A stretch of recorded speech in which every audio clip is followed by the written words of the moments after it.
ৰিয়ান পৰাগক ইনচেল কৰি থকা কেইটাই কালি ভাল লাজ পালে।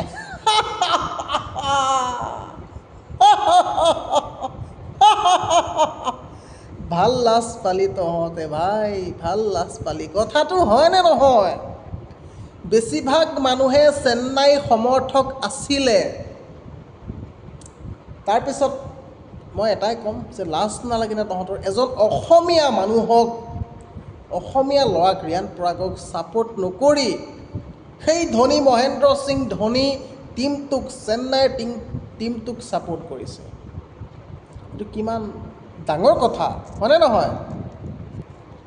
এজন অসমীয়াক উৎসাহিত কৰিব বুলি মই ভাবিছিলোঁ, পিছে ৰিয়ানে কিন্তু ভাল বুজাই দিলে, ঠিক জেগাত দি দিছে ৰিয়ানে। এতিয়া লাজ পাইছে। অসমীয়া জাতি বিৰোধী আৰু ৰিয়ানক বেয়া পোৱা কেইটাৰ আজি বহুত দুখ লাগিছে, বহুত দুখ লাগিছে। কেঁকুৰা পেটত জন্ম লোৱা অসমীয়া বুলি ফুটনি মৰা কেইটাই কেৱল লোকৰ বদনামহে গাই ফুৰে।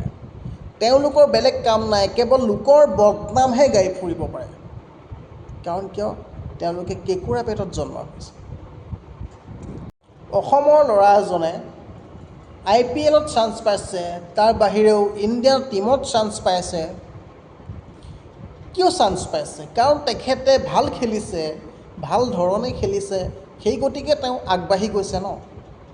একাংশ অসমীয়া যুৱকে কি কৰে? তেওঁক হিংসা কৰে। তেওঁ আগজে বাঢ়িছে, তেওঁক আগবাঢ়িব দিব বিচৰা নাই। একাংশ অসমীয়া যুৱকে ইনচেল কৰে। তেখেতৰ ফটো এখন দিলেই কেৱল ইনচেল কৰা দেখা যায় তেওঁক বহুতখিনি। গতিকে এইটো বহু বেয়া কথা। এতিয়া আজি এটা কথা মন কৰিব, ৰিয়ান পৰাগে যেতিয়া 2খন মেটছত হাৰে IPL এই 2025 চনৰ, তেতিয়া একাংশ অসমীয়াই তেওঁক কিমান লাজ পেলাইছে। তেখেতে কমেণ্টবোৰ পঢ়ি চায়। আপোনালোকে ভাবে নেকি তেখেতে কমেণ্টবোৰ পঢ়ি নাচায় বুলি? তেখেতে বহুত কমেণ্ট পঢ়ে। তেওঁ নিজকে ভাবে চাগে, ধেত মোক অসমীয়া মানুহখিনিয়ে যদি ছাপোৰ্ট নকৰে, বেলেগে কেনেকৈ ছাপোৰ্ট কৰিব? হয়নে নহয় কথাটো? গতিকে আপুনিও যদি ভৱিষ্যতে ভাল কাম এটা কৰিব বিচাৰে, কৰি আপুনি ৰাইজক দেখাইছে, আপোনাক যদি মানুহে যদি ট্ৰল কৰে, লাজ দিয়ে, বেয়া বেয়া কমেণ্ট দিয়ে, আপোনাৰ জানো ভাল লাগিব? ৰিয়ান পৰাগৰ অপৰাধ কি? মোৰ সেই ডাঙৰ প্ৰশ্ন। ৰিয়ান পৰাগৰ অপৰাধ কি? তেখেতে যদি বেয়া কাম কৰিছে আঙুলিয়াই দিয়ক,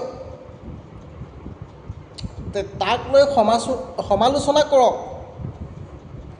গম পাইছেনে নাই? সমালোচনা কৰক যে ৰিয়ান পৰাগে বহু বেয়া কাম কৰিছে। সমালোচনা কৰক, একো বেয়া কথা নহয়। তেখেতে কি বেয়া কাম কৰিছে? একোতো বেয়া কাম কৰা নাই ন। মই শেষত এটাই ক'ম যে ৰিয়ান পৰাগে ভাল খেলে আৰু তেখেতে এসময়ত আজিলৈকে তেখেতে অসমৰ নাম যিমান জিলিকাইছে, ভৱিষ্যতেও আৰু জিলিকাব ৰিয়ান পৰাগে। গতিকে আমি তেখেতক উৎসাহ দিব লাগে। যিমান পাৰে উৎসাহ দিয়ক, মই সেইটোৱে বিচাৰোঁ। আৰু মই শেষত এটাই ক'ম যে বন্ধুসকল, মোৰ ভিডিঅ'টো যদি ভাল পালে লাইক কৰক, কমেণ্ট কৰক আৰু শ্বেয়াৰ কৰক। আৰু মোৰ চেনেলটোলৈ যদি নতুনকৈ আছে ছাবস্ক্ৰাইব কৰিব নাপাহৰিব। তো বন্ধুসকল, আজিলৈ ভিডিঅ'টো ইমানেই। নেক্সট ভিডিঅ'ত আকৌ লগ পাম। ধন্যবাদ। জয় আই অসম।